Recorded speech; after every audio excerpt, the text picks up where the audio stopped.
Então,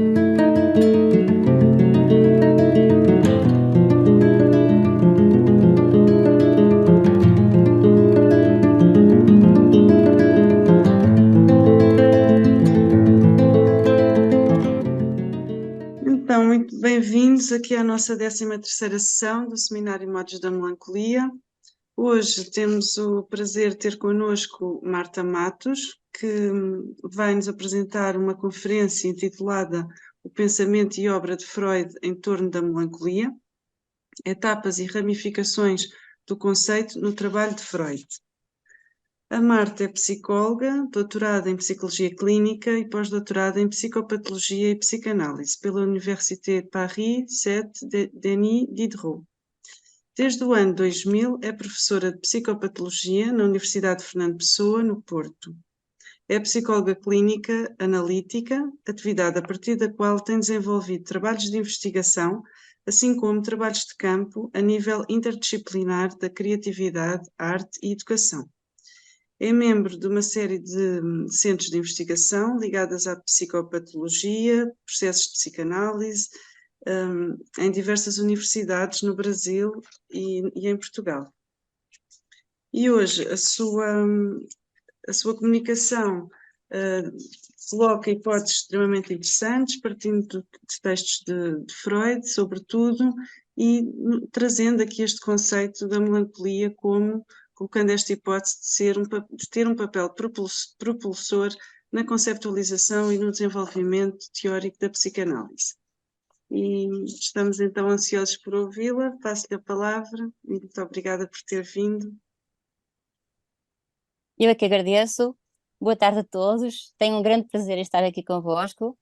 Começo por agradecer ao amigo e colega Paulo Jesus, que em primeira mão me convidou para este seminário, e também agradeço a professora Adelino Cardoso, a professora Teresa Lousa, Lúcia Vossa, e que então me deram esta oportunidade também para mim muito interessante, que é poder retomar o estudo na psicanálise. Sem dúvida, o contacto com um grupo que o faz é extremamente desafiante e muito estimulante, por isso estamos muito grata por esta oportunidade.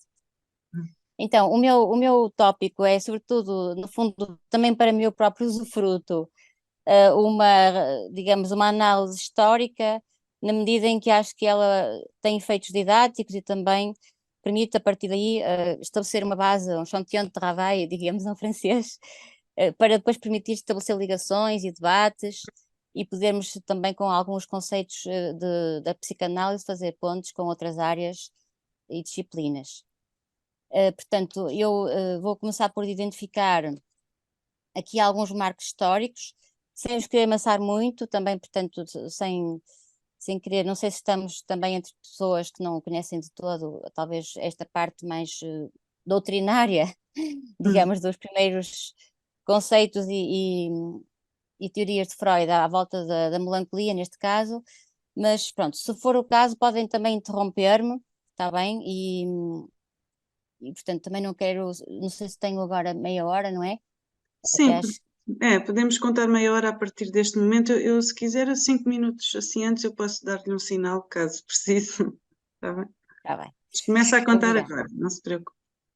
Obrigada, professora Teresa. Então, é assim, antes de mais, aqui uma ressalva a título de retificação, no resumo, onde está, entre aspas, uma data de 1897, devia ler-se 1892 ou 1893, ou se quisermos mais ainda, 1895. Isto porque os manuscritos de Freud, que acompanham as cartas da William Fliess, na verdade, vão começar a abordar a melancolia mais cedo, portanto, a partir de 1893, temos uma carta em que ele aborda a comparação entre depressão e melancolia, e depois, em 1895, vai dedicar um ensaio, neste contexto da carta 21 a William Fliess, chamado mesmo Melancolia.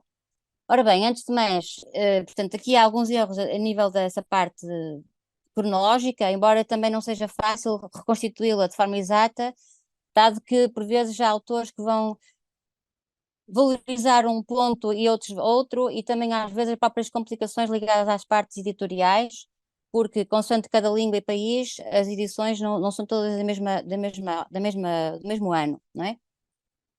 Da mesma forma, então, também eu aqui falo na segunda data, no resumo, 1917, tendo aqui, portanto, apoiado em Marie-Claude Lambotte, que tem essa data, para falar de Deuil et Mélancolie, o que me leva a crer que ela deve ter usado a edição da forma alemã de 1917, embora eu pense que historicamente aquilo que tenha sido mais real é que Freud terá escrito esse ensaio, Luta e Melancolia, em 1915. Portanto, aqui seria outra ressalva para que não haja aqui também equívoco quanto a isso. Ora bem, também há aqui um aspecto interessante e curioso, que é o facto de hoje nós celebrarmos, assim quisermos dizer, 128 anos, desde o dia exato de 29 de novembro de 1895, portanto, em que Freud terá escrito e assinado essa carta 21 da melancolia. Portanto, penso que é interessante pensarmos nesta efeméride, que é esta coincidência de hoje, 29 de novembro de 2023, fazer exatamente 128 anos desde o dia 29 de novembro de 1895, portanto, que data a carta 21 com o ensaio Melancolia, em Freud. É interessante este ponto, e ainda para mais pensando que o vosso seminário parece que costuma ser à quinta-feira, tendo antecipado para hoje, parece que de facto isso aqui é curioso, este lado de coincidência, não é? Mas não mais que isso, evidente. Ora bem, então é assim, só que uma pequena outra ressalva, que não quero aprofundar muito por causa de não haver tempo, mas portanto, dizer que desde o tempo da Antiguidade Clássica, que a melancolia era tratada não só por Hipócrates na medicina, como também pelos filósofos, nomeadamente Ariteio de Capadócia e Aristóteles, obviamente, e outros, não é? Portanto, que eu aqui não conheço e muito modestamente e citei estes nomes porque, pronto, são aqueles que eu encontrei nesta fase na literatura, mas nesses escritos antigos, portanto, encontramos aí dois traços fortes comuns nesses ensaios desses filósofos, que era a genialidade muito frequentemente presente nos sujeitos que produzem, de alguma forma, trabalho intelectual ou criativo e artístico com características de melancolia. Portanto, a genialidade, segundo Marie-Claude Lambotte, seria um traço de alguma especificidade às próprias produções dos melancólicos. Penso que até aos dias de hoje este traço ainda se mantém, de certa forma, reconhecido. E outro aspecto seria a intensidade emocional, ou se quisermos, um transbordamento emocional ou do humor, que é perspectivado em termos de, segundo os antigos, efeitos nefastos de uma presença estrangeira no corpo do sujeito. Pronto, aqui foi uma tradução que eu fiz, não é minha, não me baseei num livro português. A expressão seria de uma presença estrangeira ao corpo do sujeito, no fundo que teria a ver com as tais teorias dos humores, mas que de qualquer forma releva aqui a importância do transbordement, do débordement do humor, do transbordamento emocional que emana da expressão da melancolia.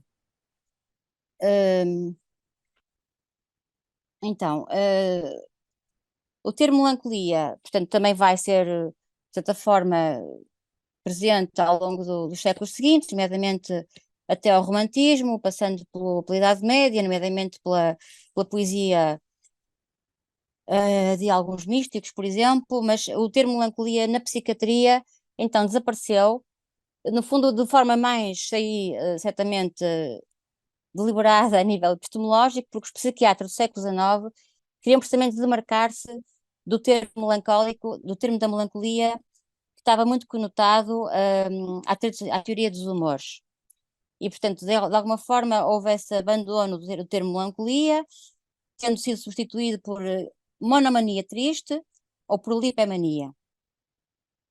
Então, o termo melancolia foi deixado por conta dos filósofos e poetas, o que explica a suspeição que ele suscita ainda hoje na psiquiatria atual, quanto à diversidade de formas patogénicas que esse termo abrange e que a ciência moderna reduziu o mais possível das vezes à psicose maníaco-depressiva.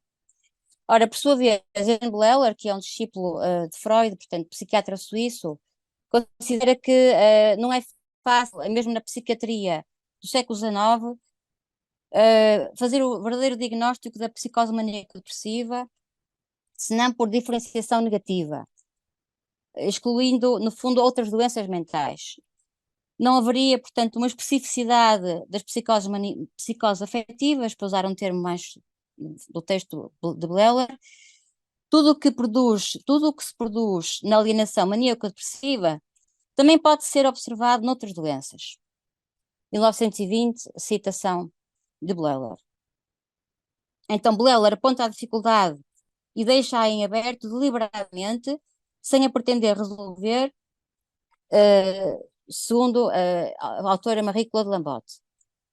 No Tratado de Psiquiatria, diz então Bleller, no capítulo dedicado à melancolia: por detrás das manifestações comuns de disposição do espírito, esgotamento, excitação, secreção interna, esconde-se na alienação maníaco-depressiva pouco ou nada em concreto, ou então, pelo contrário, tudo num conjunto coerente, muito inteligível. Penso que aqui o alusivo ou ambíguo é deliberado, mas para dizer que de facto Bleller é um psiquiatra de exceção, que não se agarra aos dogmas nosográficos e, pelo contrário, torna-se bastante, nesse aspecto, revolucionário, fazendo a ponte entre a psiquiatria da sua época e a psicanálise de Freud. Paralelamente, nesses finais do século XIX, Freud, mais precisamente em 1893, vai dar conta da etiologia, ou seja, da origem problemática da melancolia, em termos quer de um mecanismo económico, antes de mais, e quer também em termos de um processo dinâmico em seguida, sobretudo no Luto e Melancolia, o tal texto canónico deste tema, muito inspirador, de 1915. Freud faz assim uma decriptagem psicodinâmica e não aponta como necessária uma classificação rigorosa, ou seja, demarca-se da ideia da nosografia ou da nosologia psiquiátricas.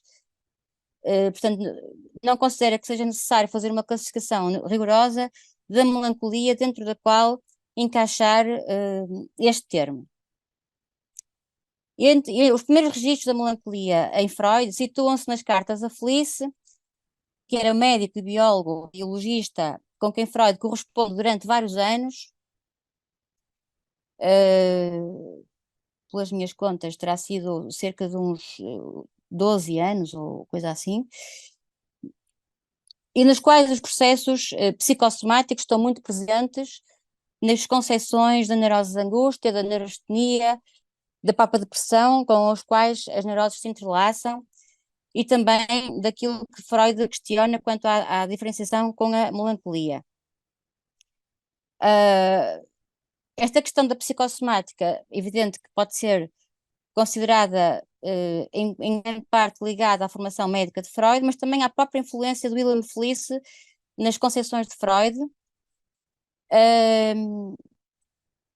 E é curioso aqui assinalar que é através da sua autoanálise pessoal de Freud também se vai demarcando da questão neuronal para relevar cada vez mais os aspectos fenomenológicos e dinâmicos e provavelmente metapsicológicos. Portanto, nesta fase, Freud relaciona as neuroses, digamos, de angústia e a neurastenia com uma perspectiva dualista entre energia sexual somática e energia sexual psíquica, no âmbito da análise da neurastenia e das neuroses de angústia. Este ponto é interessante nesta primeira fase da obra de Freud, porque ele vai muito observar os aspectos psicofisiológicos que aparecem nas neuroses e que são um pouco para ele diferentes na melancolia. Segundo Freud, haveria uma tensão, uma acumulação de energia não liquidada nas neuroses de angústia, mas enquanto que essa acumulação de energia corresponde a uma transformação do afeto numa energia sexual física, a melancolia, por oposição, de certa forma, deriva de uma acumulação de energia sexual psíquica, o que determina na pessoa, por ela afetada, uma grande tensão erótica psíquica. Este aspecto parece muito interessante porque, de alguma forma, já nos aproxima da fenomenologia da melancolia. É nesta acessão de uma tensão erótica de teor psíquico, compreendida ora como um sintoma, ora como um mecanismo, que Freud compara a melancolia a uma hemorragia interna, inerra, agora falando em alemão, Verblutung, na qual a energia sexual inteiramente aspirada ou sugada escoaria como por um buraco situado no psiquismo, provocando assim no sujeito uma inibição generalizada das suas outras funções.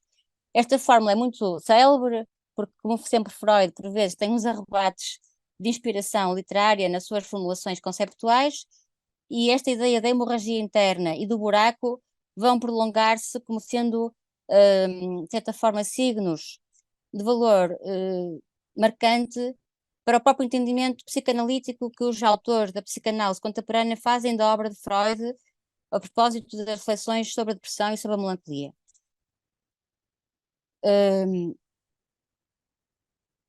Então, voltando à questão histórica, portanto, temos aqui 3 grandes etapas, se assim quisermos falar.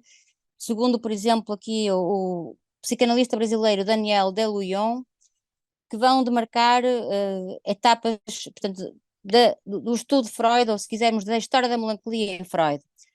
Uma primeira fase situa-se entre 1887 e 1895, portanto, cerca de uns 8 anos, que coincidem com os manuscritos anexos às cartas da Felice, especialmente o manuscrito Guier, o manuscrito que não tinha esse nome, era simplesmente um ensaio que se juntava à carta, a carta 21 neste caso, 1895, e que vai então terminar essa primeira fase com o esquiço ou com o projeto de psicologia científica que aparece então em 1896, ou seja, quando Freud está a escrever as cartas a Felice, há, digamos assim, um ensaio que vai tomar particular relevo e volume, que é aquilo que dá origem ao chamado projeto de uma psicologia científica, ou esquiço, ou esquiço em francês.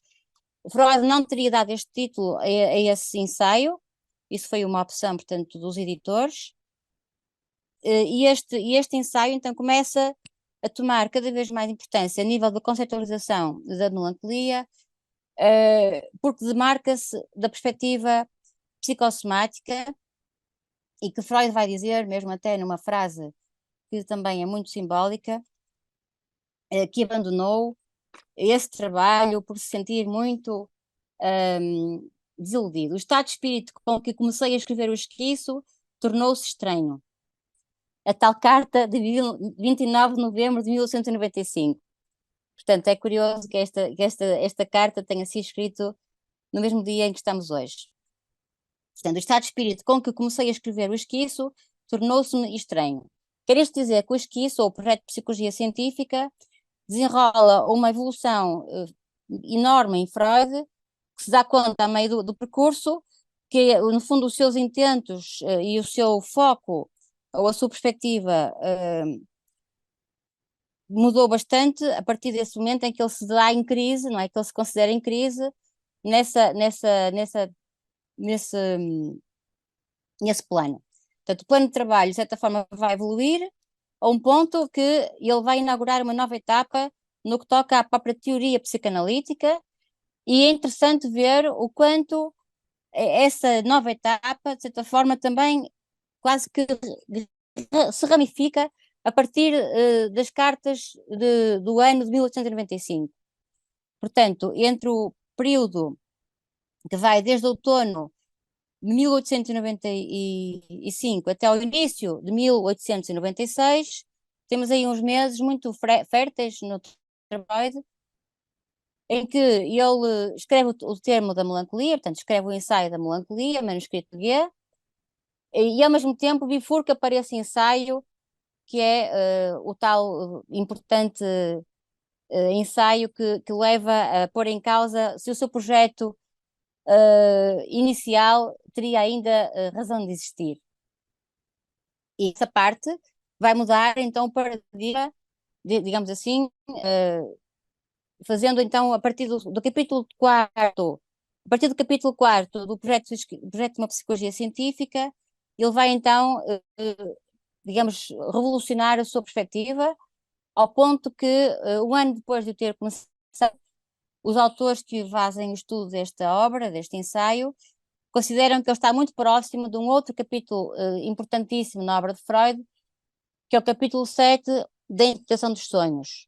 Ou seja, o esquiço tendo sido escrito 5 anos antes, não é? Portanto, estamos em 1895, 1896, vai preceder 5 anos, 1900, que é o ano da publicação da interpretação dos sonhos, e, no entanto, vejam bem, o que eu quero assinalar é quanto já Freud tem esse ensaio,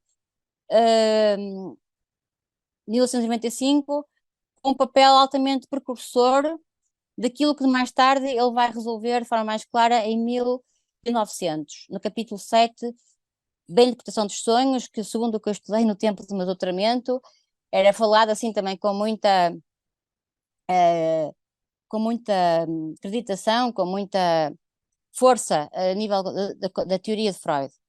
Capítulo 7 de 1900, portanto aqui teria sido, de certa forma, colocado em gestação embrionária ou pré-histórica, digamos assim, no, no meio do esquiço, não é? Portanto, no meio do esquiço. Quando Freud diz que vai ter que mudar o seu paradigma, e desde esse capítulo 4 do esquiço até ao final, ele de facto aqui vai se aproximar com uma quantidade enorme de conceitos que são bastante úteis para quem quer estudar a psicanálise. Ainda há bocado estive novamente a rever alguns dos partes e realmente é muito rico para conceitos importantíssimos, com a questão do objeto, por exemplo, a conceptualização das neuroses, a própria problemática das depressões e da demarcação com a própria questão das neuroses. No entanto, passam ainda muitos anos em que o tema da melancolia não vai ser abordado de forma muito direta. Ou seja, esse tempo muito rico e fértil dos primeiros anos, depois vai passar com outros temas muito fortes, mas em 1915 é que, passado então quase 20 anos, desde que Freud tinha escrito o Esquiço, é que o tema da melancolia volta em força. Portanto,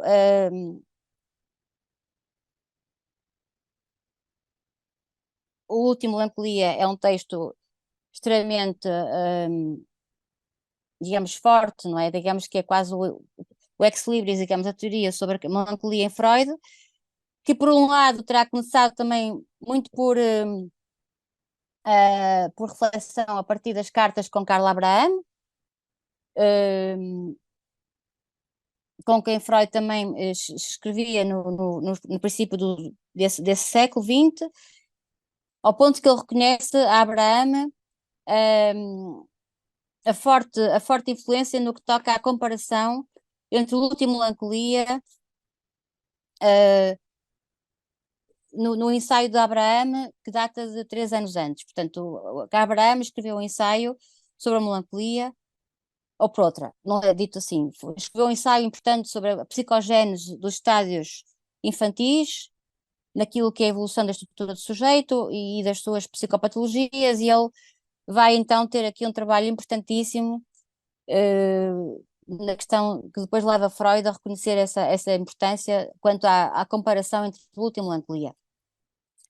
Bom, então, assim, aqui para não me perder muito, não sei se querem fazer alguma pergunta ou se estamos... Neste momento temos mais ou menos Podemos continuar? 10 minutos, vamos guardar as perguntas se calhar para o final, para deixar Sim, sim. a Marta. É só que eu estou a falar um bocado depressa porque, pronto, como o tempo é pouco e eu queria aproveitar para ajudar o máximo de trabalho da pesquisa feita. Então,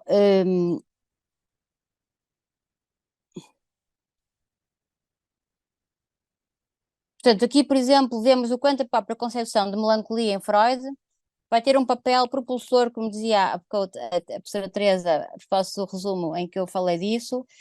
Segundo, por exemplo, Marie-Claude Lambotte, o estudo da melancolia por Freud terá marcado fortemente o pensamento do pai da psicanálise e o próprio desenvolvimento epistemológico da sua teoria. Isto aqui sou eu que digo a partir do que ela diz. Portanto, que ela diz, eu vou citar: é espantoso notar neste momento a história da melancolia, está-se a referir, portanto, aos finais do século XIX, diz Malambote, que o próprio termo que foi reabilitado por Bleuler e Freud, tanto no seio da psiquiatria como no campo do que será a psicanálise nos primeiros anos do trabalho de Freud, não é? Portanto, no fundo, do que será os primeiros anos do trabalho de Freud, e como Freud rompeu com a tradição médica para abordar, por um lado, um ponto de vista mecanista e, por outro lado, as referências lexicais sem nenhuma relação com as compilações anteriores.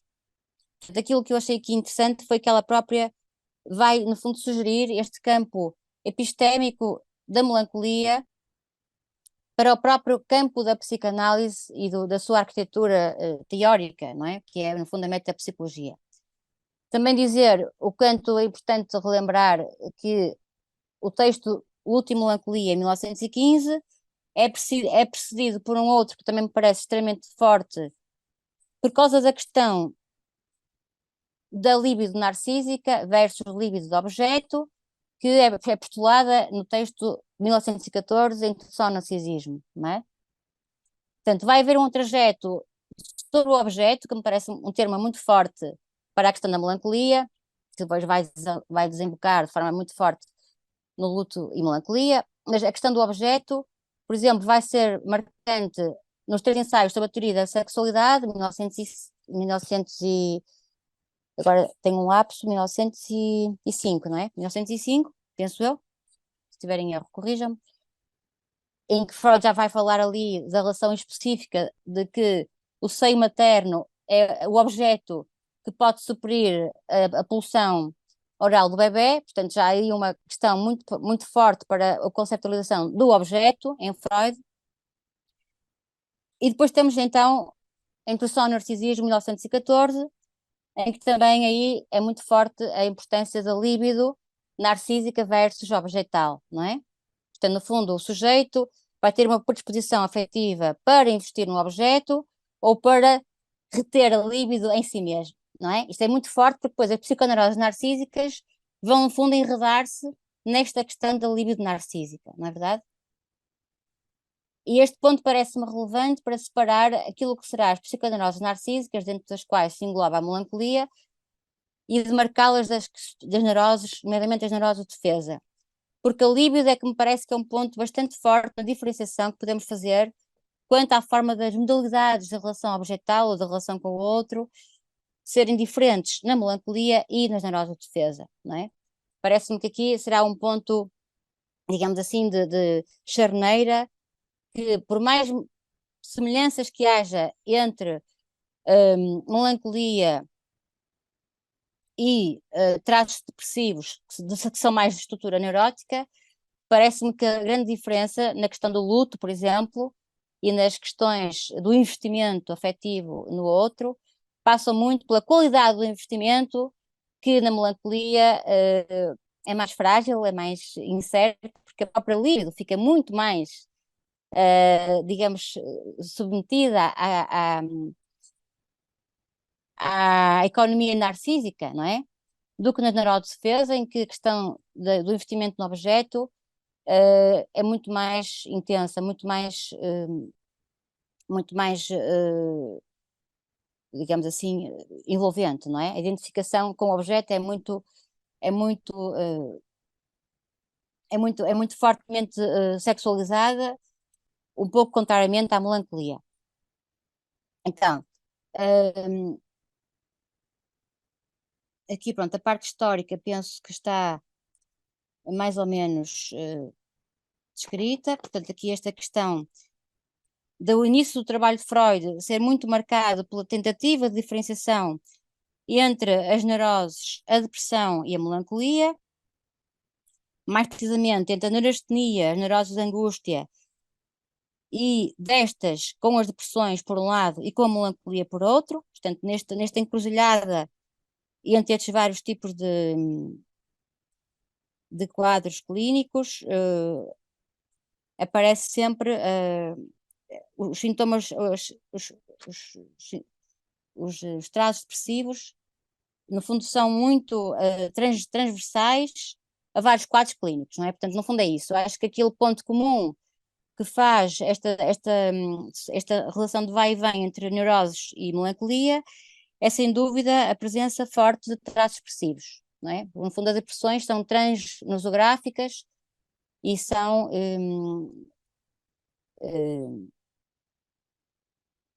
polimórficas, não é? Têm variedíssimas formas e, portanto, devia haver este trabalho de diferenciação entre melancolia e neuroses, porque um ponto forte que as une é, sem dúvida, os traços depressivos. Bom, então, chegando aqui para um tempinho que me resta, falar da terceira fase da obra de Freud,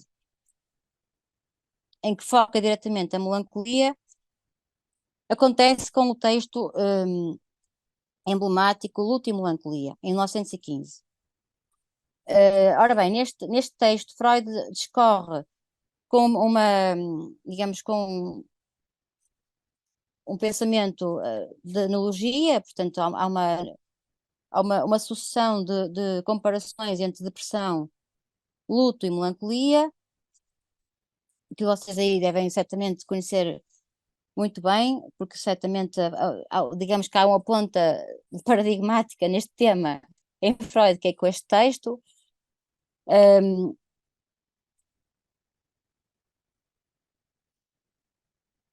Aqui vou ler um bocadinho, pronto, para me concentrar mais neste ponto, se não se importam. Então, em Luto e Melancolia, começa por esclarecer que o sonho serviu como modelo normal das perturbações narcísicas.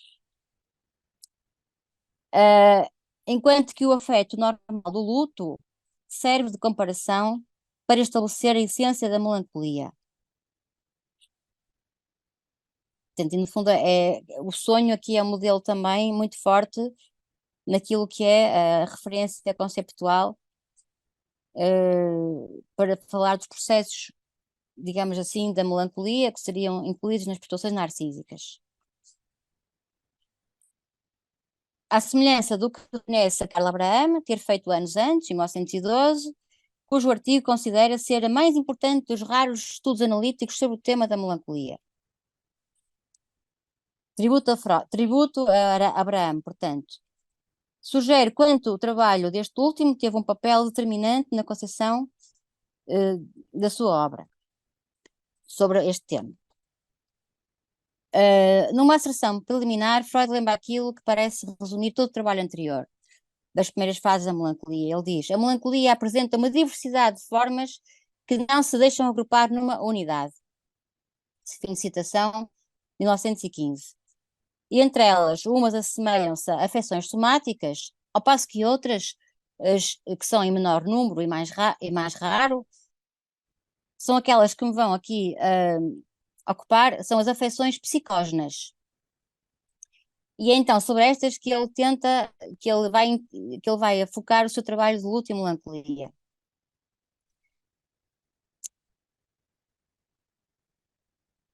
Portanto, aqui vai ser muito clara a demarcação em relação à dimensão psicossomática e psiconeuronal da sexualidade que se tinha feito na primeira fase em torno das neuroses de angústia e a neurastenia. Vai aparecer aqui, de facto, esta diferenciação muito forte. Então, uma nota que especifica esta abordagem da melancolia enquanto processo dinâmico é assinalada por Marie-Claude Lambot, que diz: o processo da melancolia pode muito bem entrelaçar-se com a utilização possível da tradição filosófica, quando Freud, ao comparar a melancolia ao luto, explica a impossibilidade para o sujeito de se separar do objeto perdido e de reinvestir a sua energia num substituto. Portanto, aqui, de certa forma, esta ideia de impossibilidade do luto vai especificar a concepção da melancolia em Freud, ok? No fundo, a melancolia é um fracasso do luto por reação à perda do objeto. Mas esta questão, no fundo, da perda impossível, ou do luto impossível, que a melancolia vai, de certa maneira, também convergir com toda a tradição filosófica dos séculos, não é? Que nos levam até à poesia trovadoresca, ou até à literatura mística, ou até à filosofia. Enfim, aqui já não vou muito entrar por esses caminhos que são mais da vossa área. Mas pronto, só para dizer que esta relação com a filosofia de facto é muito marcante, ou por outras palavras diria também com a metafísica, não é? Porque no fundo Freud liberta-se um pouco da dimensão física e passa a um plano metafísico, sendo ao mesmo tempo nessa tensão com a metafísica que a questão da ciência para ele também é muito sempre preocupante, portanto nunca está sempre muito imbuído do seu espírito científico, não é? O que não deixa de ser também aquilo que o leva, enfim, a ser um autor daquilo que eu chamava as ciências humanas próximas das ciências naturais. Mas pronto, então o que acontece? Neste texto vamos percorrer, no pensamento freudiano, as semelhanças e as diferenças entre luto e melancolia. Portanto, no fundo, se o afeto do luto é aquilo que caracteriza a melancolia, Freud vai pensar naquilo que é a perda, naquilo que é a melancolia. Portanto, tanto no luto como na melancolia, vai haver em ambos reação a uma perda, portanto, podem surgir ambos por reações a uma perda. Ambos podem constituir estados deslocados face a acontecimentos e circunstâncias da vida, e ambos são estados emocionais dolorosos. Esta questão da dor é muito forte aqui também nesta concepção de Freud. A dor, eu não tive muito tempo de aprofundar este ponto, ficará para outro dia, mas para mim parece um ponto muito forte na questão económica e dinâmica da perda de objeto. Então, o primeiro tópico daquilo que podemos considerar diferenças, portanto, eu relevei as semelhanças.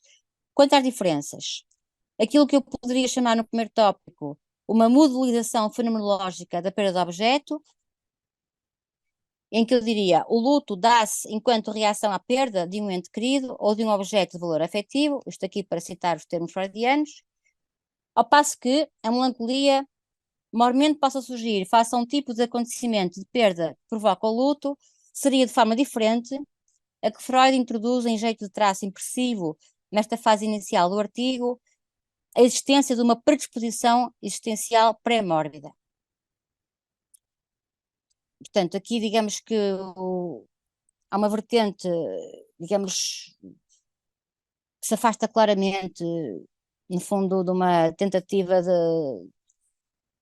retorno, não é? Portanto, parece que aqui há uma posição, lá está, da essência narcísica, porque é como se o sujeito se abandonasse à perda de objeto sem haver limites, não é? Portanto, aqui a diferença é que a perda é algo doloroso em ambos os casos, mas enquanto que no luto há um tempo para viver essa dor, na melancolia há o abandono à dor, que se torna indefinido e limitado, e que vai inclusivamente levar à tal questão da identificação clivada com o objeto perdido e que depois leva à fonte de autoacusação por clivagem do objeto, não é? Portanto, quando se dá a cisão, este é o ponto a seguir, portanto, ele vai falar de um fator temporal, outro vetor temporal é o ponto de marcação, o luto termina-se ao fim de um período mais ou menos longo, mais ou menos doloroso, constante dos indivíduos, processo em que o sujeito opera uma libertação da libido sobre o objeto, ao passo que na melancolia instala-se sob a forma de incorporação do objeto perdido no mundo interior do sujeito, de tal forma que o sujeito toma por sua conta a ambivalência de sentimentos que ele tinha na relação com o objeto real, a ambivalência, portanto, que existe nas relações humanas, segundo Freud, passa a ser presente na própria relação com o objeto perdido, fazendo origem aqui uma cisão no eu. Portanto, o sonho que isto é uma frase também muito célebre, que vocês devem conhecer, a sombra do objeto cai assim sobre o eu, que pode ser julgado por uma instância particular como um objeto abandonado. Desta maneira, a perda do objeto transforma-se em perda do eu e o conflito entre o eu e a pessoa amada transpôs-se numa cisão entre a crítica do eu e o eu modificado por identificação. Bom, e claro que isto é complexo, mas que podemos tentar esquematizar como sendo que a perda do objeto vai levar a uma reação dolorosa, recair, no caso da melancolia, aquilo que Freud diz nesta célebre fórmula literária, recai a sombra do objeto perdido sobre o eu, fazendo com que haja então uma cisão do eu em duas faces. Uma face do eu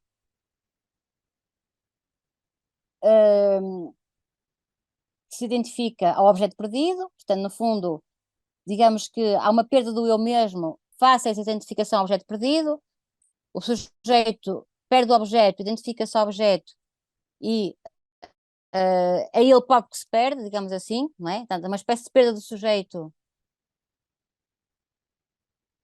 Ok, desculpem. Há uma perda do sujeito, no sentido em que há uma parte do self que fica amputada de si mesma por ir por arrasto com o objeto perdido, não é? No fundo é isto que penso que podemos aqui especular em torno desta questão de identificação primária do sujeito face ao objeto perdido, até a sombra do objeto que cai sobre o eu, não é? Com este objeto perdido, a identificação leva que uma parte do eu se identifique com o objeto perdido e se perca a si próprio, não é? É isto. E por outro lado, esta parte é aquela que é o eu modificado por identificação com o objeto perdido, ok? Por outro lado, temos o conflito com o ideal do ego, e o ego faz com que o ideal do ego passe a julgar o eu como abandonado e investe o objeto perdido, identifica-se ao próprio objeto de uma forma culpabilizante. Portanto, aqui passamos a ter um papel, de certa forma, acusatório e culpabilizante, que advém da posição de ideal do ego, punir o próprio sujeito por aqui podemos questionarmos se será por trair o objeto, no caso de o abandonar, ou se será por se manter fixado nele. Bom, aqui não aprofundei muito isto, porque esta parte do ideal do eu depois vai levar àquilo que são as autoacusações na melancolia mais grave, já com algumas tendências, enfim, dissociativas ou delirantes, em que o sujeito que se considera, digamos, sem retorno, sem possibilidade de mudança, que recusa qualquer tipo de terapia, em que se considera e expõe mesmo uma dimensão autoacusatória, certamente que advém muito desta dimensão mais mórbida, que eu acho que este aspecto aqui é aquele também que Freud considera mais específico da melancolia e que leva a dizer que se na depressão ou no luto o sujeito perde o amor do objeto, na melancolia o sujeito não sabe o que perdeu. E este ponto é aquele também que leva a considerar muito interessante o trabalho com Carla Abraham, porque Carla Abraham vai pôr, digamos assim, esta dimensão um pouco arcaica, digamos assim, numa psicogénese ligada aos estados depressivos que se tornam estados melancólicos a partir da psicogénese, ou seja, que na infância as marcas traumáticas e de perda se melancolizam na própria estrutura do sujeito. No fundo é isto que eu acho que Carla Abraham postula e que tem um grande impacto ainda na psicanálise de hoje, como por exemplo em Jean Bergeret. Agora sem querer desviar muito, Jean Bergeret, no livro, de certa forma, canónico do trabalho dele, vai buscar Carla Abraham para fazer a matriz daquilo que descreve as três grandes organizações psicopatológicas, neuróticas, narcísicas e psicóticas. Portanto, o tronco comum, como ele diz, vai firmar-se nesta concepção de Carla Abraham, dos estádios, a partir do qual se podem encontrar os estados limite do tronco comum, dentro do qual o Bergeret situa a própria psicogénese das organizações melancólicas. Bom, então isto foi só um parênteses para dizer Oh, que Marta, este ponto peço complexo da psicodinâmica desculpa da de interromper melancolia, a Marta, eu queria temos só, que terminar. Pronto, dentro do possível, se puder eu concluir sei que assim, estamos na em hora. poucos minutos. Sim, Obrigada, que realmente estamos a gostar de ouvir, mas já passou um bocadinho do tempo e fico com receio que depois é prejudiquem verdade. Eu também a vou terminar. intervenção de François. Obrigada. Bom, aqui eu acabei por desenvolver mais uma perspectiva, digamos, de reflexão uh, que ramifica-se para uma psicanálise mais aplicada, a partir deste trabalho que fiz de pesquisa sobre Freud. Mas, de certa forma, penso que também não deixei assim nada de muito importante por dizer.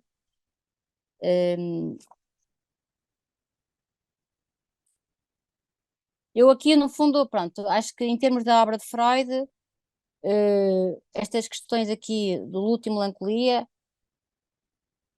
são bastante ricas e levar-me-iam a desenvolvê-las mais, porque não concluí. Mas, por outro lado, também não vou ter tempo de concluir, porque não consegui acabar a análise toda do texto nesta fase recente. Dizer só que esta parte da autoacusação, penso que de facto será uma dimensão que faz com que haja ali um núcleo, digamos, mais profundo e mais psicopatológico, que se desvia daquilo que seria o estado de saúde. Se Freud considera que o luto, no fundo, é um estado não saudável, mas que se afasta da patologia, já o caso da melancolia seria uma perseveração mórbida ou quase masoquista, se assim quisermos também transpor para o termo de masoquismo, de uma relação com o objeto perdido. Bom, aqui eu não sei se vou ter tempo, mas eu tive aqui muitas metáforas a seguir. Desculpem, agora estou um bocado perdida porque esta parte não organizei tão bem, mas bom, só para terminarmos aqui, podíamos dizer que neste vetor temporal em que o processo de luto disputado como reação a uma perda, segue o seu curso espontâneo de forma invisível e não racionalizável, com um trabalho negativo. Vai-se dando uma série de operações em que, ora, a percepção consciente se vai habituando à ausência física do objeto, ora, a energia libidinal se vai direcionando para outros objetos, até que, em última instância, esta reorganização dinâmica e económica alcança a libertação plena da libido do sujeito. Dinâmica é esta de tais proporções que, a justo título, Freud equacionou ao falar de um luto em termos de trabalho do luto. Ou seja, este facto aqui lembra muito o trabalho do sonho também, por outro lado, porque é como se Freud colocasse digamos, uma capacidade de engendramento no próprio inconsciente, que encontra a sua solução sem intervenção terapêutica e sem a racionalização necessária. Este trabalho de luto segue os seus tempos próprios, longos ou curtos, com avanços e recuos, e com níveis de dor que podem ser muito variáveis mediante os fatores em jogo, entre os quais eu poderia convosco aqui propor algumas vertentes.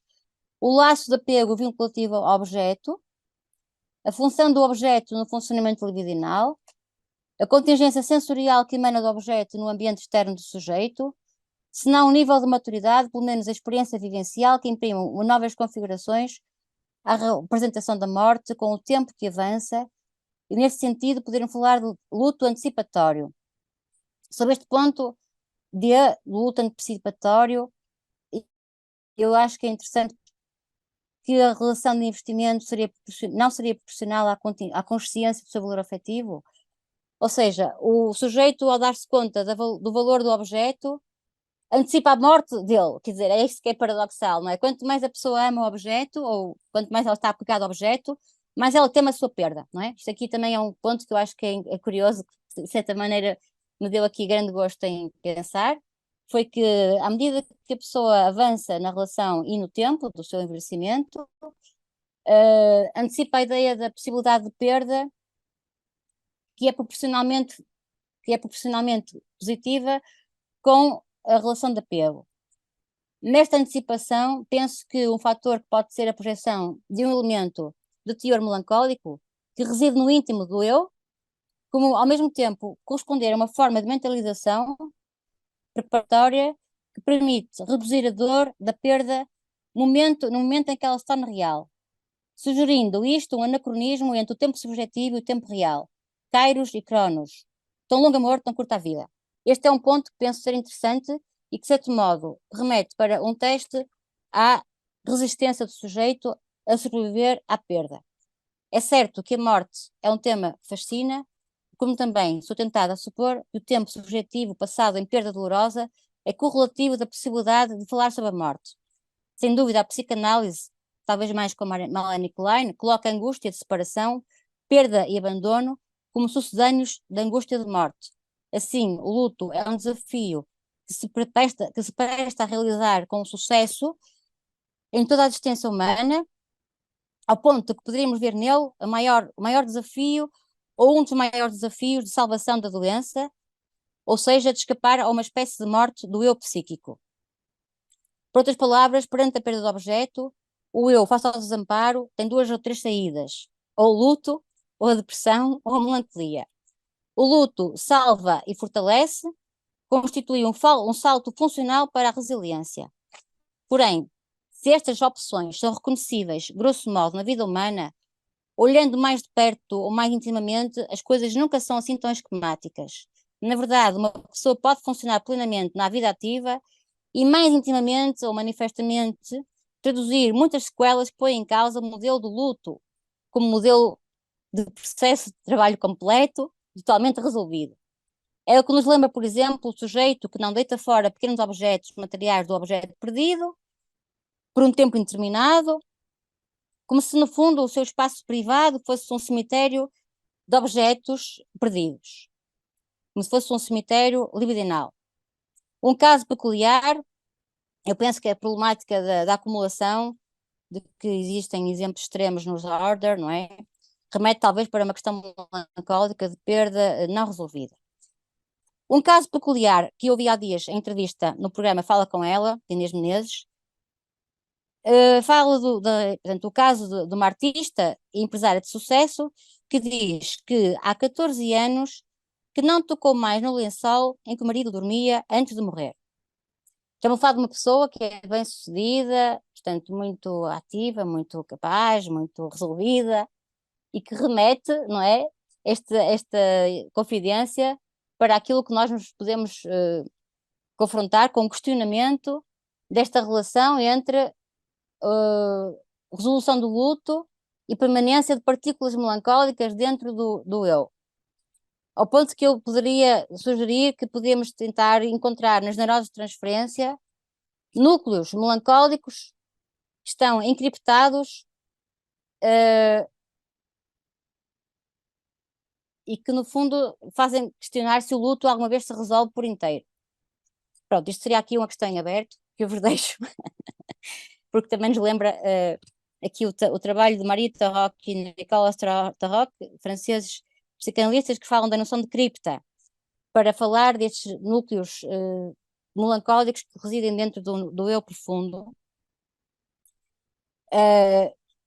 e que me leva também a dizer, por fim, que se o luto é uma experiência que marca o self como sendo comparável a uma menção apto no diploma, certidão de nascimento, desculpem, certificado de aptidão ou passaporte para a vida, a clínica faz com que certas entrevistas e depoimentos nos revelem um grande universo de pessoas comuns e relativamente saudáveis que permitem supor ou especular o que poderíamos chamar de espectro de micromelancolização.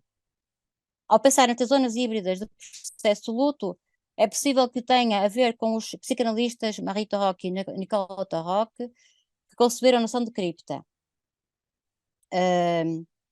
A população dos enlutados, aqueles que estão no luto, não é? No fundo seríamos todos nós, à medida que se envelhece. Esta população a que pertencemos, à medida que se aproxima a população sénior, alcança o requisito de validação que me parece inquestionavelmente relevante e que poderíamos interrogar com a seguinte hipótese: quanto mais familiar e ultrapassada tiver sido a vivência da dor da perda, mais possível falará sobre a perda. Mais possível será falar sobre a perda. O luto é então uma temporização que estabelece a condição de passar da coisa da morte. Não, desculpem. O luto é então uma temporização que estabelece a condição de passar a coisa da morte do objeto para a representação de palavra. O luto, só para acabar, equivale à aprendizagem do que poderíamos chamar a linguagem da perda. Tal como a criança aprende a falar, deixa de ser infância. O sujeito perdido apropria-se do espaço vazio, do paradoxal cheio de solidão. Cheio de solidão, porque está no vazio, cheio de si mesmo. Buraco, para parafrasear o termo de Freud, aberto pela perda, aguardando no silêncio a chegada das palavras pelas quais pode nomear a dor. O luto potencia, então, as condições de historização narrativa da perda, ao mesmo tempo que esta narrativa pode ser relevante tanto para a resiliência do sujeito, como para o seu potencial analítico do lado do terapeuta junto dos seus pacientes. Estas reflexões de cariz fenomenológico despoltaram em mim a partir da leitura de Freud e leva-nos ao último ponto para vincar o elo entre luto e representação. Refletir sobre a fenomenologia do luto leva-nos à constatação do luto enquanto, digamos, processo autorregulado do inconsciente, que responde tanto às necessidades adaptativas do eu, segundo o princípio da realidade, quanto a um desafiante intricação entre pulsões de vida e pulsões de morte. Resgatando uma possibilidade defensiva contra o sofrimento, via a atenuação e libertação da dor. Neste ponto, poderíamos investigar mais precisamente quais os mecanismos subjacentes, em termos específicos, a esta questão da intricação entre pulsões de vida e pulsões de morte naquilo que é o desprendimento do objeto. Porque se por um lado o objeto permanece intacto como sendo um objeto bom, é preciso que a pulsão de morte se ocupe a destruir o vínculo, mas não o objeto. É isto que eu queria dizer. Portanto, no fundo, o luto resolvido é uma possibilidade que faz com que o objeto permaneça como bom objeto dentro do próprio sujeito. No fundo, a pulsão de vida eleva-o a uma dimensão de sobrevivente. Há aqui um objeto que se tornou um objeto simbólico, imaginário, abstrato, objeto de representação da memória, e o que vai então permitir uma capacidade de sublimação. Na falta do amor só resta a memória, dizia um filósofo muito conhecido, que eu não sei quem é. Na falta do amor só resta a memória. Neste trabalho de desinvestimento do objeto perdido, também será interessante questionar-nos sobre o papel das pulsões de morte e, por essa via, como é que elas atuam mantendo ao mesmo tempo intacto o objeto, preservando o seu valor afetivo e simbólico na memória e até através da idealização.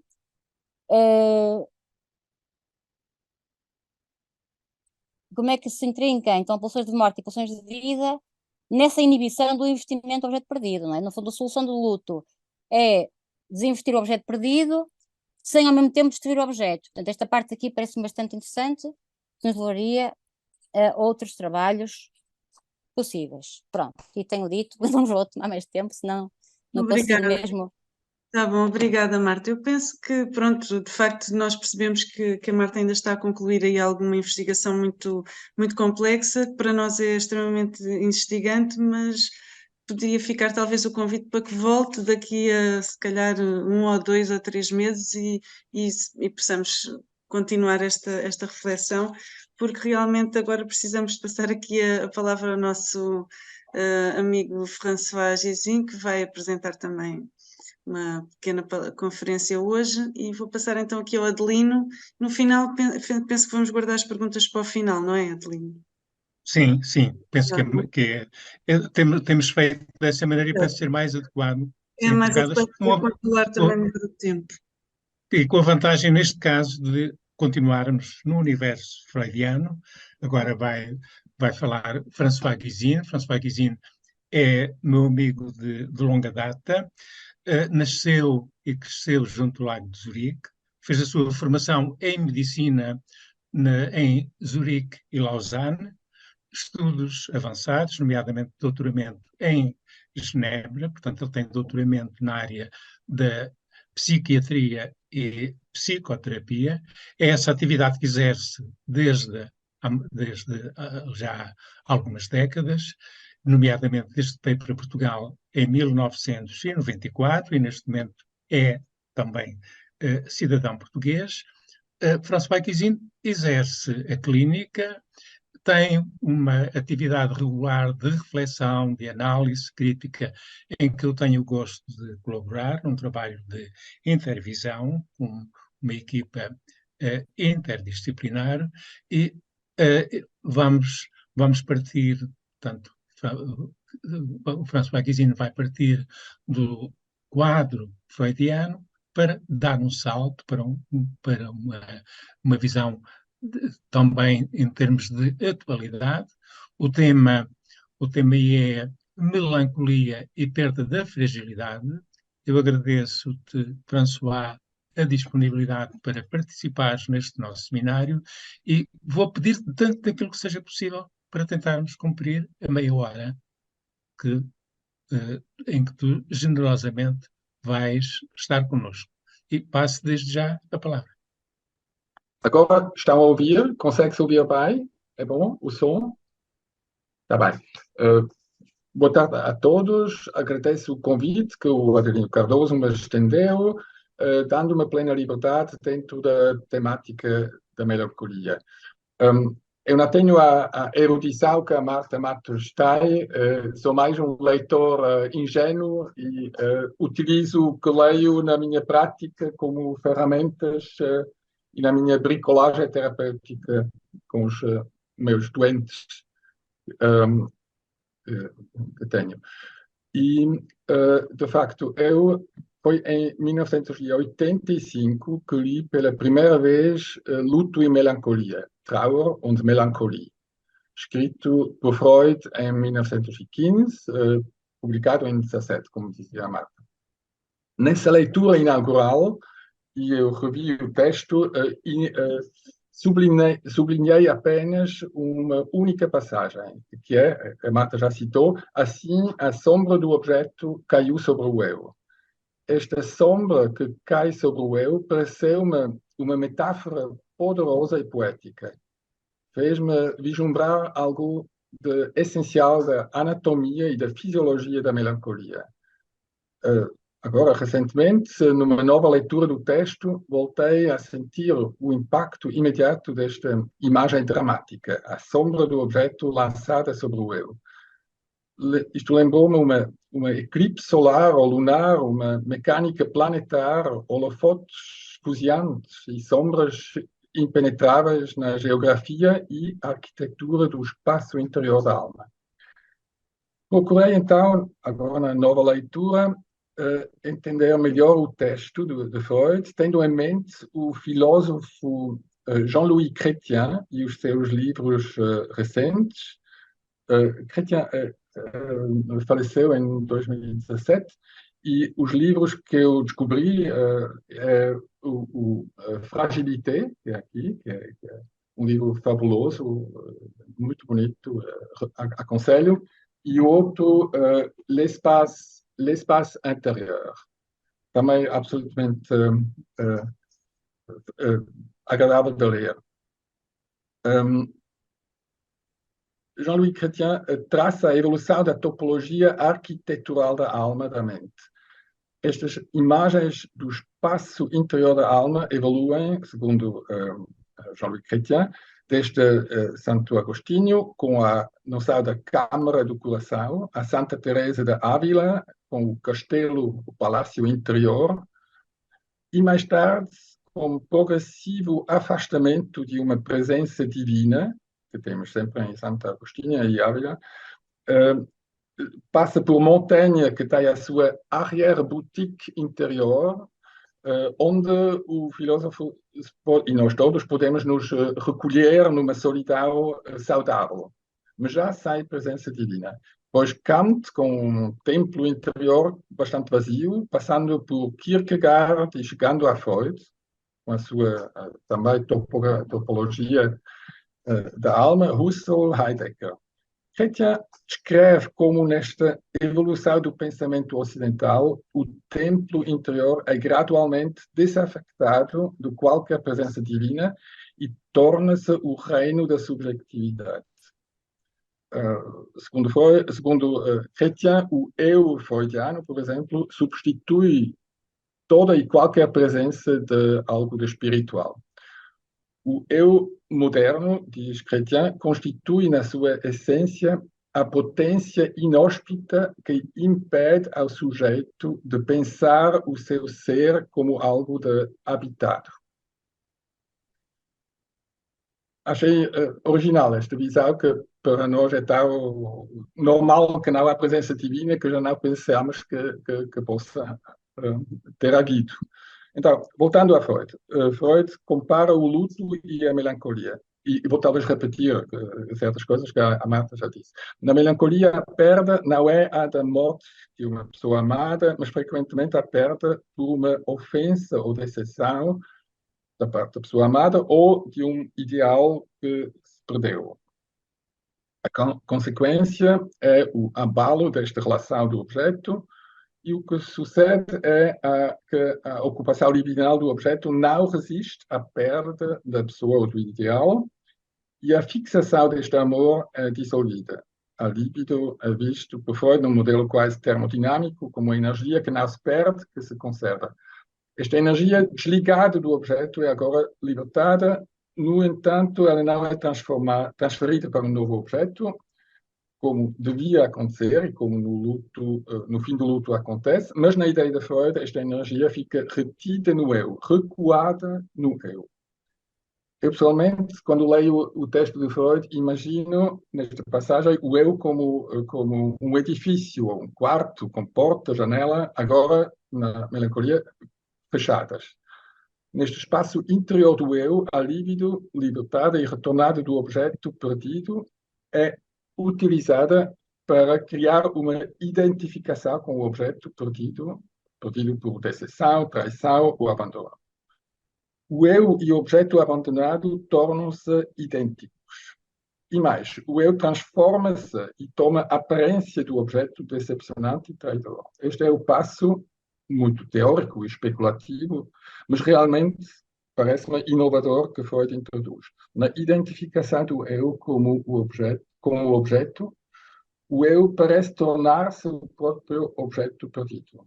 E é neste preciso momento do texto que, e para dar ênfase, e também para, penso eu, esconder as múltiplas questões que se colocam de imediato, que Freud se afasta da descrição com termos técnicos, como objeto, líquido, investir, e aplica numa viragem repentina e rara nele, para uma linguagem poética, a metáfora imponente citada no início, assim, a sombra do objeto caiu sobre o eu. Pessoalmente, vejo aqui como uma sombra negra a abarcar o quarto ou o edifício que é o eu, de tal forma não se distinguem em paredes, portas ou janelas. Visualizo, como já disse, um eclipse do Sol, Sol consciência, pela Lua, Lua objeto, que envolve o edifício, o quarto, o eu, com escuridão. Então, em vez do edifício eu, parece estar nesta paisagem interior o objeto perdido, o objeto traidor e desvalorizado. Em vez do objeto, será o eu que recebe agora as críticas severas e merecidas, entre aspas. O eu torna-se alvo de um julgamento negativo e Freud escreve por uma instância específica. Específica só apareceu numa edição ulterior do texto. Lembramos que em 1915 o termo superego, Über-Ich, ainda não existia, pois a segunda tópica de Freud, id, ego, superego, surge apenas em 1923. No entanto, trata-se aqui claramente da mesma entidade ou instância. Freud explica com este ataque ao eu, identificando com o objeto certos traços da melancolia. Autodesvalorização, autoacusação, quase exibicionista, sem vergonha, e a perda da autoestima e a culpabilidade. No fundo, todas as acusações são dirigidas à pessoa, à entidade, ao ideal tão investido, amado e perdido. Porém, as acusações atingem o próprio eu, causador, pois este encontra-se identificado com o objeto. Na visão topográfica, quase geográfica, esta instância julgadora parece estar claramente num lugar mais alto, agindo de cima para baixo. Novamente, o espaço interior tem as suas coordenadas, as suas extensões espaciais. Existem diversas instâncias localizadas, distantes umas das outras, havendo espaço entre elas. Mas em Freud há sobretudo uma dinâmica dramática, forças, fluxos, movimentos, impulsos, correntes que invadem, ocupam, esvaziam ou submergem o espaço interior. O que ocorre no próximo passo desta dinâmica mecânica da melancolia é que a perda da pessoa, do objeto amado ou do seu amor se transforma na perda do eu parcial. O conflito entre o eu e o objeto amado evolve para um conflito entre a crítica do eu e o próprio eu transformado pela identificação ao objeto. Interrompo estas reflexões altamente especulativas e teóricas que o próprio Freud fundamenta com algumas alusões vagas a observações clínicas dele, não é muito preciso. Da minha parte, só procuro ilustrar com uma pequena vinheta clínica de um doente meu. Trata-se de um paciente alemão de 62 anos, que entrou de repente e sem antecedentes psiquiátricos numa depressão melancólica severa, com ideias de culpa e de perseguição. Tal aconteceu logo após a venda bem-sucedida da empresa que tinha construído com sucesso nas últimas décadas no Canadá. Após a reforma, planeou emigrar para Portugal com a esposa. Financeiramente confortável, com os filhos crescidos e saudáveis, tudo parecia prometer uma nova existência prazerosa na nova pátria que seria Portugal. Esta era uma escolha longamente preparada. No entanto, o doente nunca mais foi o mesmo, desde uma queda na melancolia, desencadeada por uma situação pontual a um nível alfandegário, que levou a uma investigação oficial. Torna-se uma sombra, o doente torna-se uma sombra de si mesmo, com uma profunda escuridão interior. Caracterizava-se por inibição, anedonia, profunda angústia, assoberbada por uma autoacusação e sensação de vazio, apenas focada em pensamentos obsessivos de um crime que ele teria cometido, levando inclusive a ideias suicidas.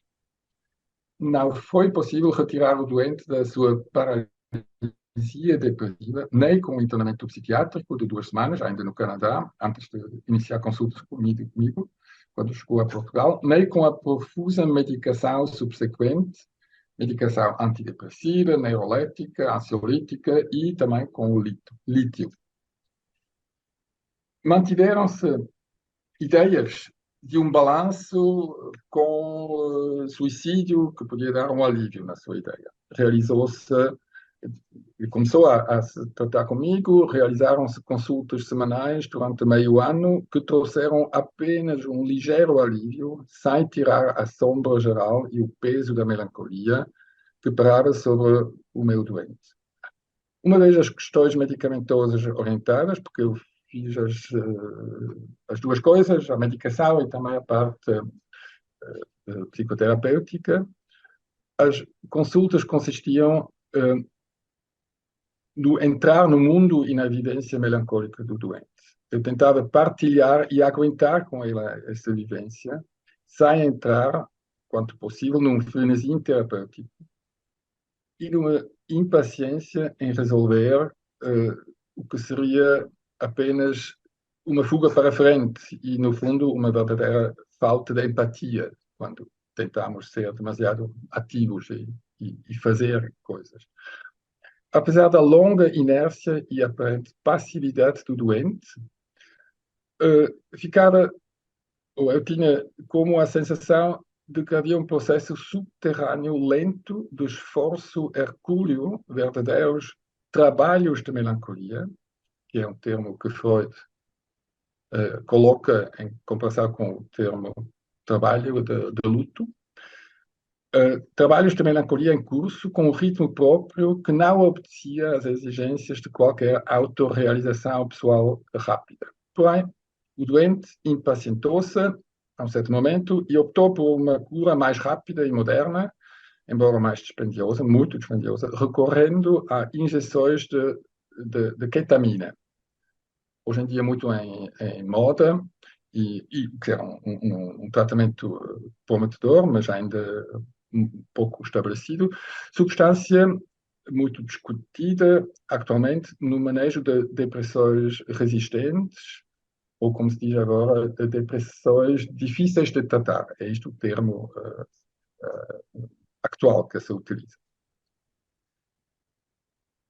O termo trabalho da melancolia foi, de facto, sugerido por Freud sempre no texto Luto e Melancolia, em analogia ao conceito de trabalho de luto. Relembro que este consiste no recordar uma por uma todas as memórias do ente perdido e de retirar de cada reminiscência a parte do eu implicada, o amor investido, de modo a não se perder e não morrer em conjunto com a entidade ou a pessoa que deixou de existir.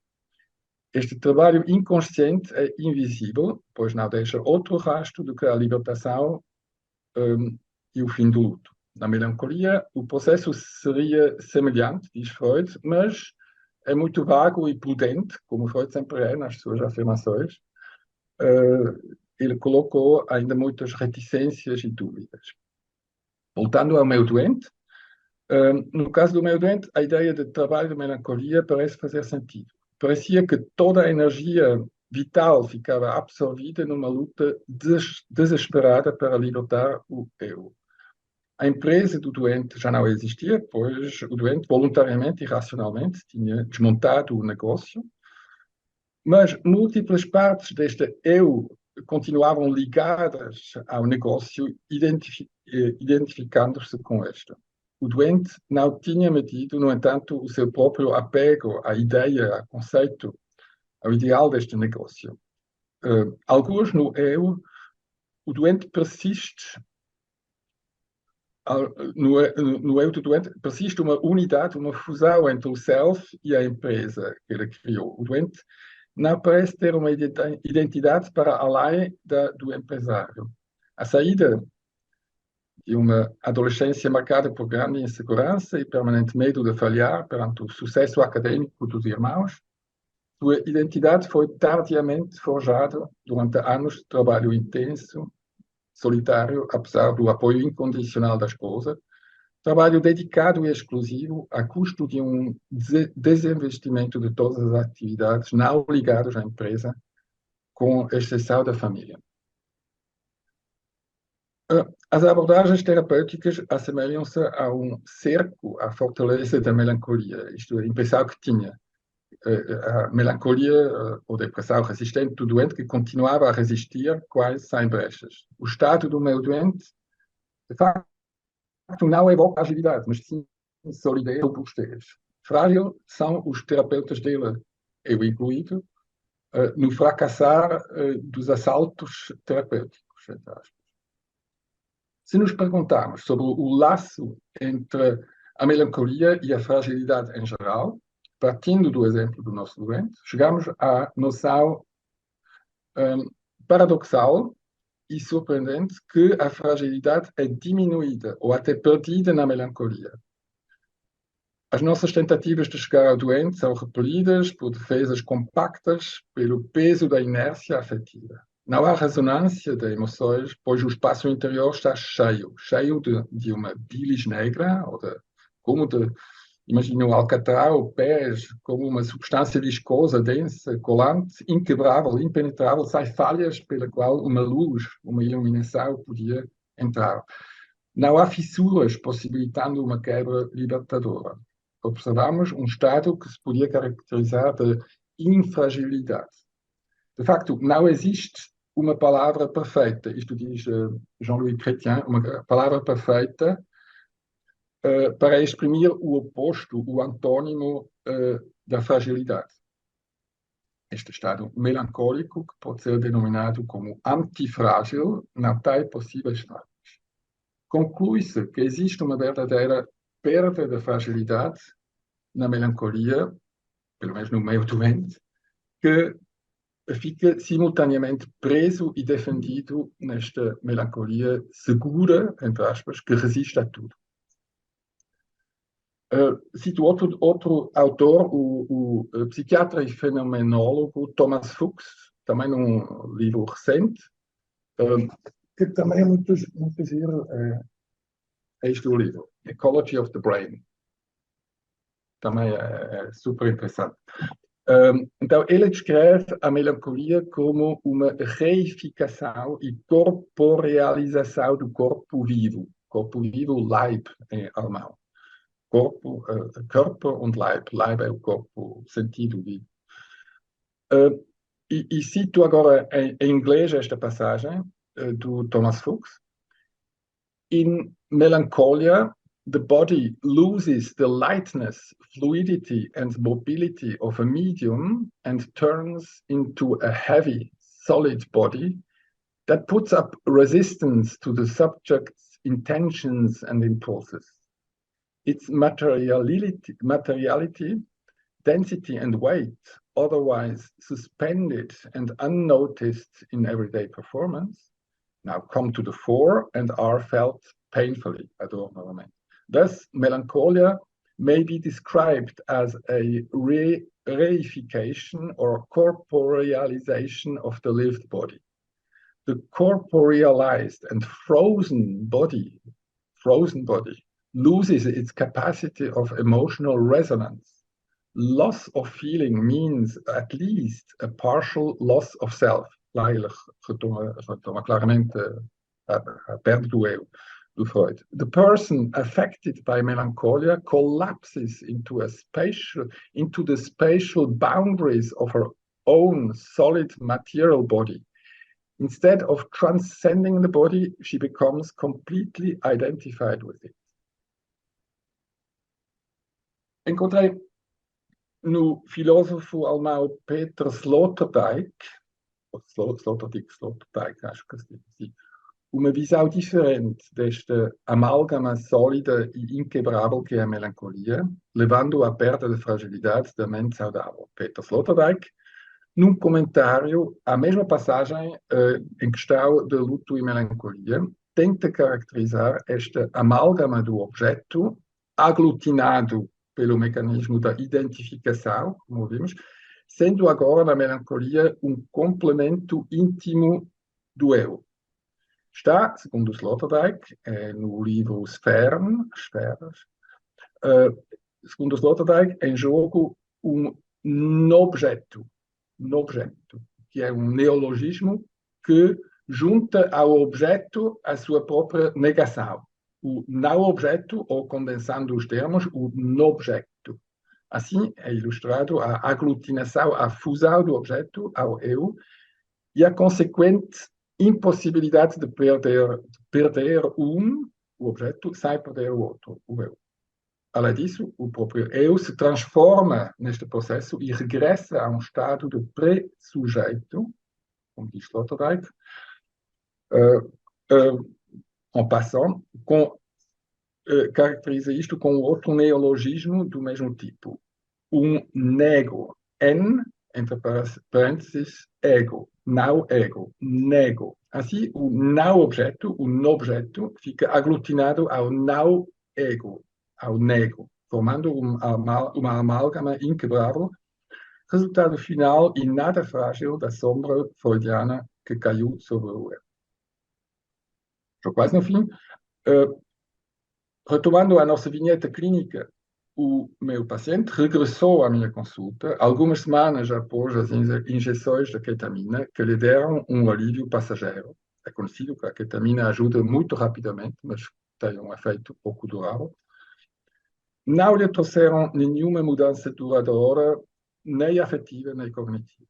O paciente retomou em consulta comigo os trabalhos hercúleos da melancolia, retomando o termo de Freud, com o seu característico ritmo lento. O doente continua a percorrer a sua biografia e o presente, desfazendo nós após nós, separando objetos de négoas em cada cenário recordado ou reencenado no presente também.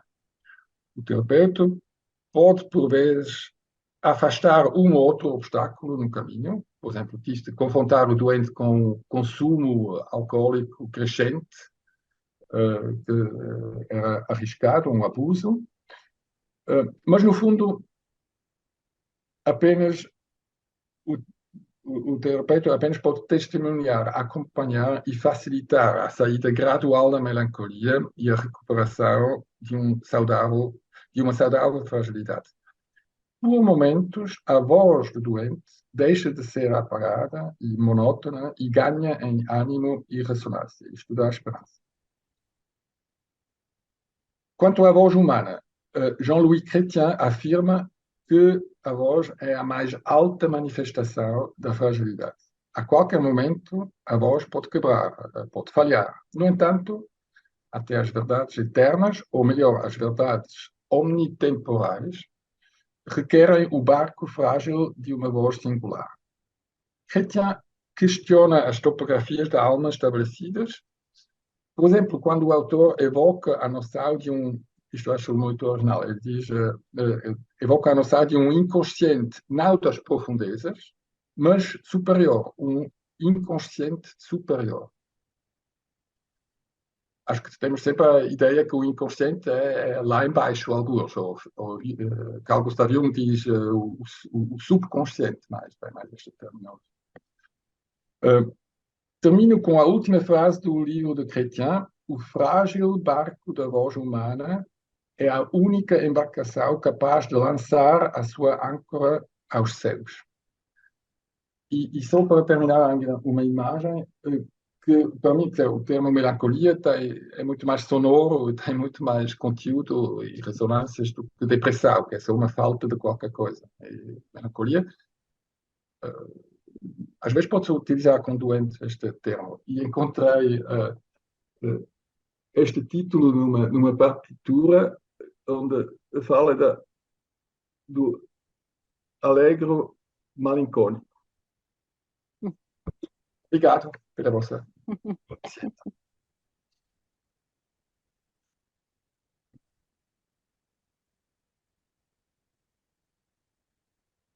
Obrigada, François, pela sua comunicação. E temos ainda mais ou menos uns 10 minutos, então gostaria de perguntar. Tínhamos aqui também uma questão deixada pelo. Estou aqui a abrir o chat. Temos aqui uma questão deixada pelo Cláudio e que eu vou ler, mas de qualquer forma ficamos assim com 10 minutos para colocarem alguma questão, fazer algum comentário. Eu vou só então ler aqui a questão do Cláudio. Terei de abandonar a sessão, gostaria de agradecer as comunicações e, se possível, colocar uma breve questão à Marta, mas também extensível ao professor François. Que impacto terá a chamada segunda tópica freudiana no conceito sintomático e metodológico processual de melancolia? isto tendo em conta que o ideal do ego será fundamental para compreender toda a temática da autorrecriminação de si, decorrente da perda, apego ao objeto, como na ferida no texto de 1915. Fica a aguardar depois a publicação do vídeo, naturalmente depois ele virá os comentários. Então é isto. Eu penso que a pergunta é de algum modo para os dois.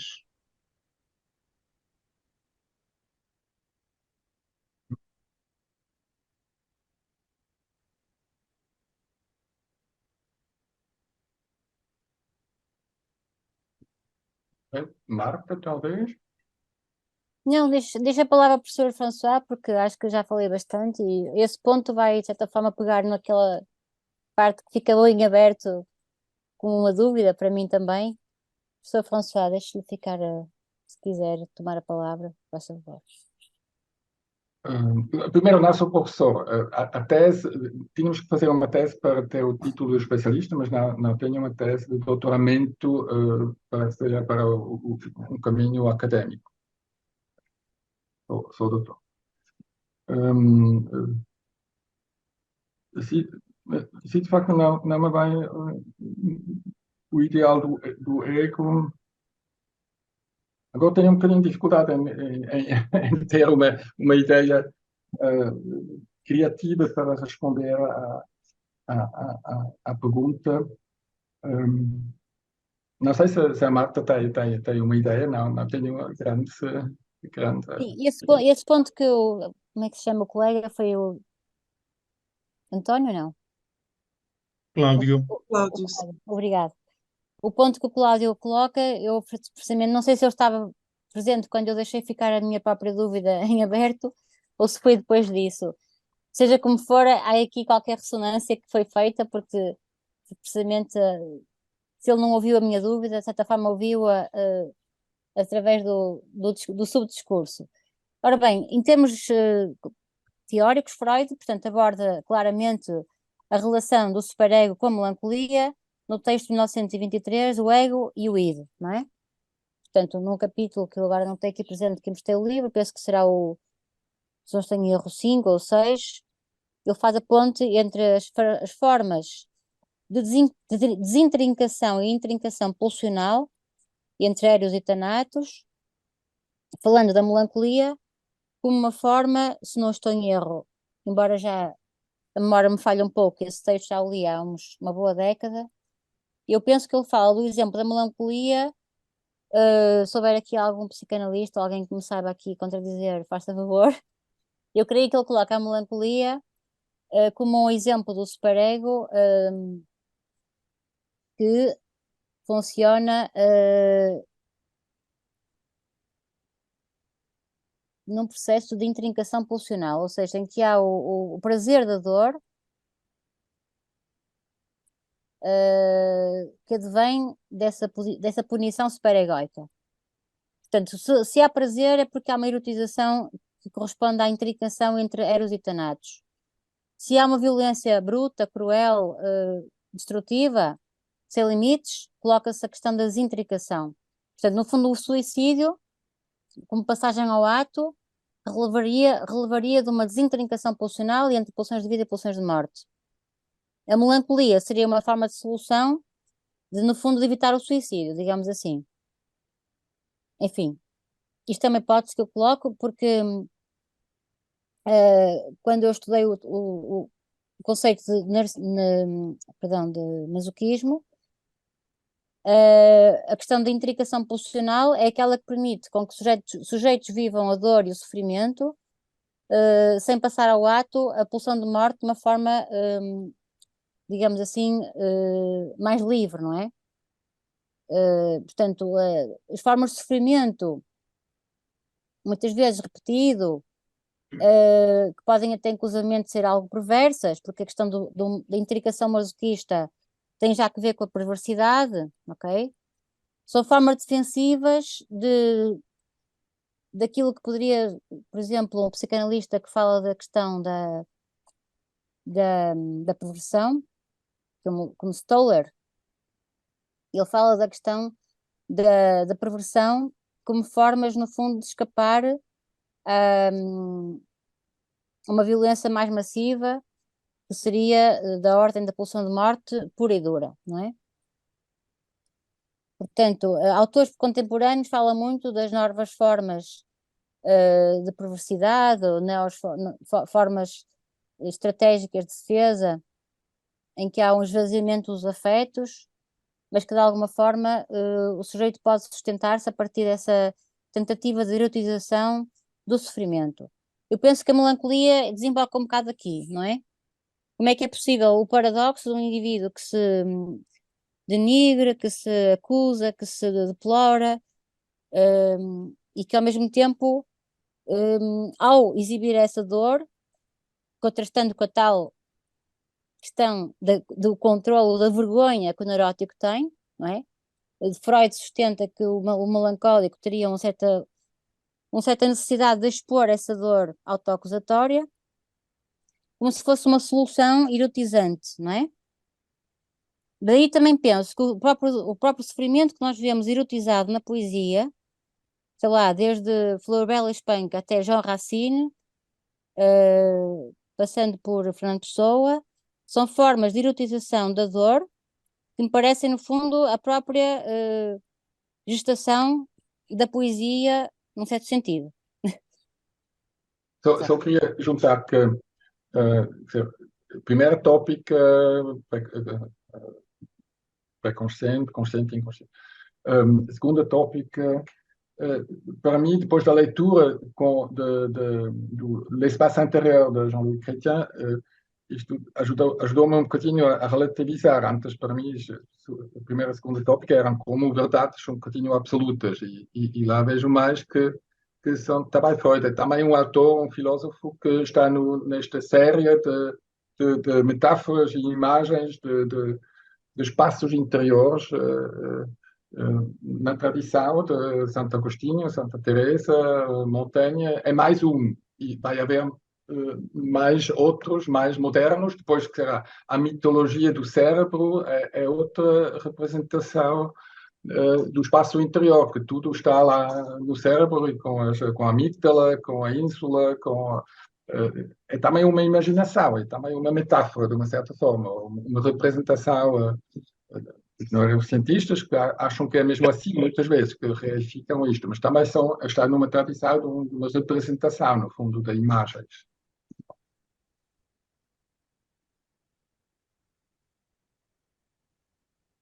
Muito bem. Bom, então ainda temos alguns poucos minutos, se alguém quiser fazer algum comentário. Eu gostaria Sim, de fazer Nuno. alguns comentários.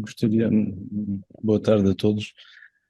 Ouvi as duas comunicações com muito interesse, e tanto a da Marta como a da François. A da Marta, que nos ajudou a situar o texto do Freud e, sobretudo, a noção de melancolia na forma como evolui na obra do Freud. E o François, como nos ajudou a compreender, a contextualizar o pensamento do Freud numa história mais longa do pensamento europeu e digamos, na maneira como ela pode permitir ou não de ajudar a acompanhar quem está menos bem nos momentos de melancolia e depressão. Eu tinha uma questão para a Marta, que diz respeito a uma noção que usou ao início, que eu achei muito interessante, foi a do erotismo psíquico, e da relação que ele tem com a melancolia. Se tiver a oportunidade e quiser ajudar-nos a compreender melhor, parece-me uma noção interessante, muitas vezes menos conhecida, apesar de o Freud dar tanta importância ao Eros, quando começa a falar daquilo que ele próprio considera a mitologia das pulsões. Mas se puder e quiser voltar a falar-nos dessa relação, ficaria muito agradecido. E no que diz respeito ao François, a metáfora da sombra, também agora agradeço por nos chamares a atenção para ela. E a minha pergunta era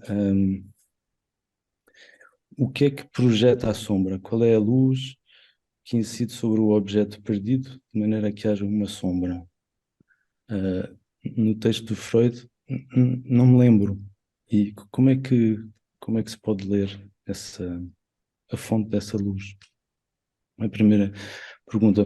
Depois, agora aproveito para dizer, eu estudei com Jean-Luc Chrétien durante um ano, mas foi em 96, Ah, sim? se não me engano. Foi professor de filosofia antiga que eu tive durante um ano Essa.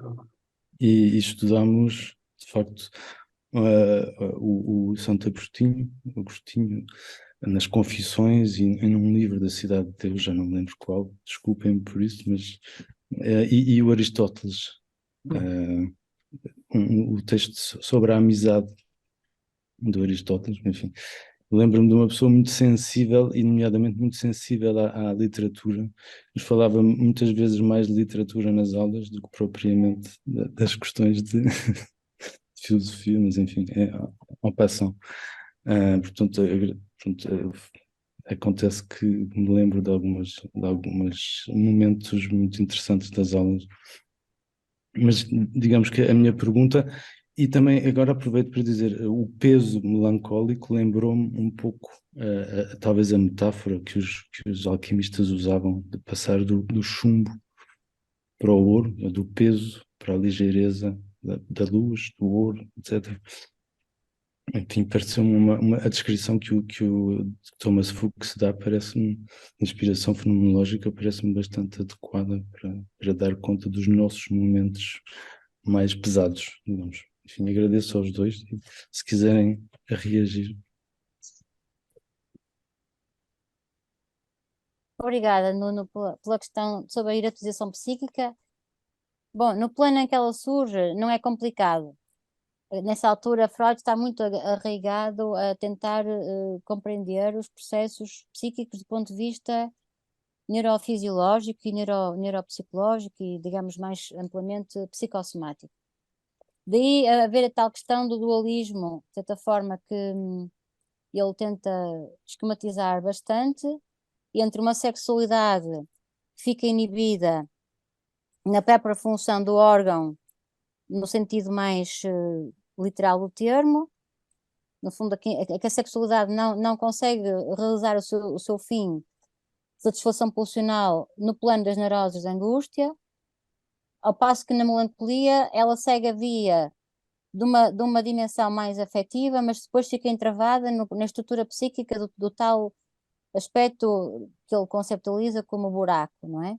Então, no fundo, o problema é que ele vai descrever um esquema, até que está bastante até graficamente apresentado, sei lá, podemos aqui abrir um bocado esses esquemas em que Freud mostra, devem conhecer, tentativas de esquematizar, por exemplo, aqui, não é? Ele tenta aqui esquematizar este processo a nível psicossomático, em que no fundo há uma tensão que se acumula num plano mais somático, mais fisiológico, ou num plano mais psicossomático, quando há uma tentativa de canalizar a energia libidinal para o plano psíquico e ela não consegue alcançar uma satisfação por causa da estrutura psíquica, no fundo, não permitir endigar e metabolizar essa mesma energia.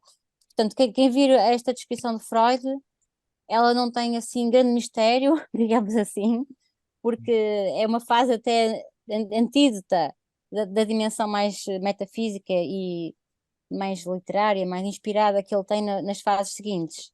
Mas pronto, para passar aqui esta fase em que ele fala disto penso que é na fase das cartas a Felice, não é?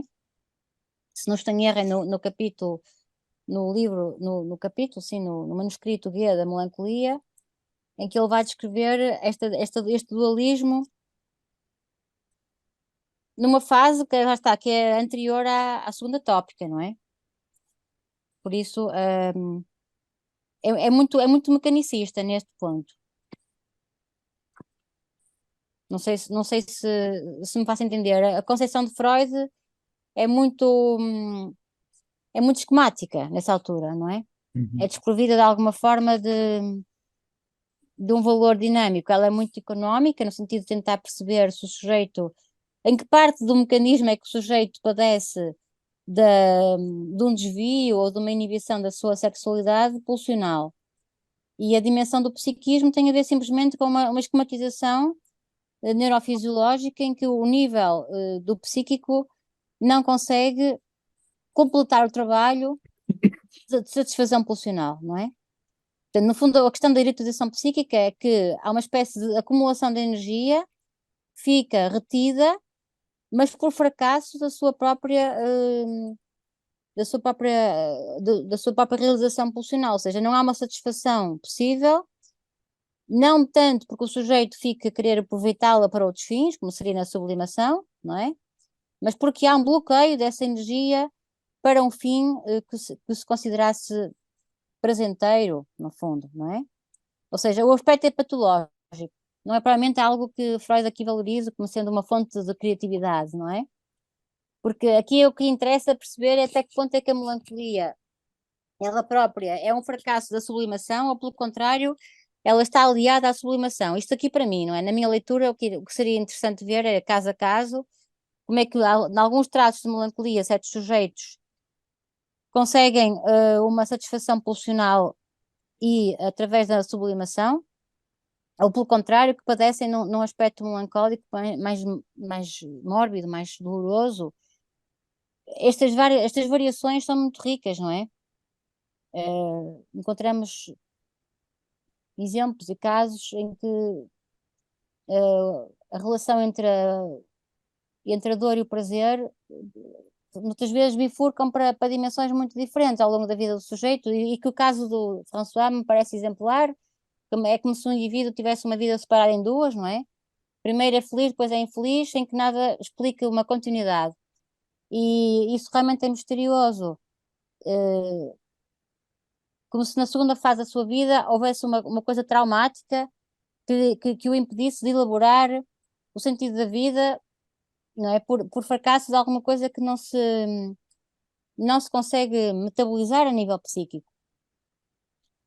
Ou seja, estes aspectos, claro que na obra de Freud, nessa primeira fase da tensão psíquica ou da erotização psíquica, parecem não ter ainda uma solução nessa fase.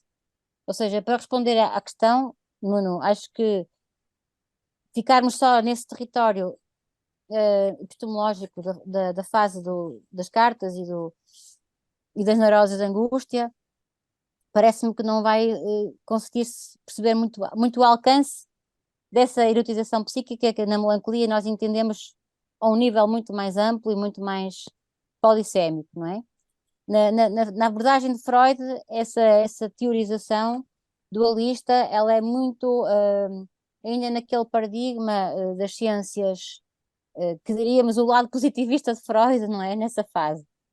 Ele é muito atreito à questão da sexualidade, no sentido mais carnal do termo, não é? Fala muito do sexo interrompido, fala muito da escapota inglesa, fala muito do coito interrompido, fala muito dos virgens, das pessoas que são virgens e que sofreram algum tipo de fantasia por terem ouvido alguma coisa e que ficam inibidas na sua sexualidade ao longo da vida.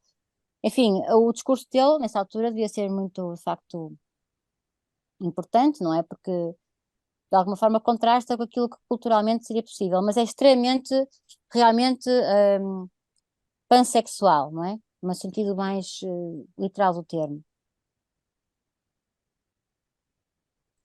Obrigado. Nada.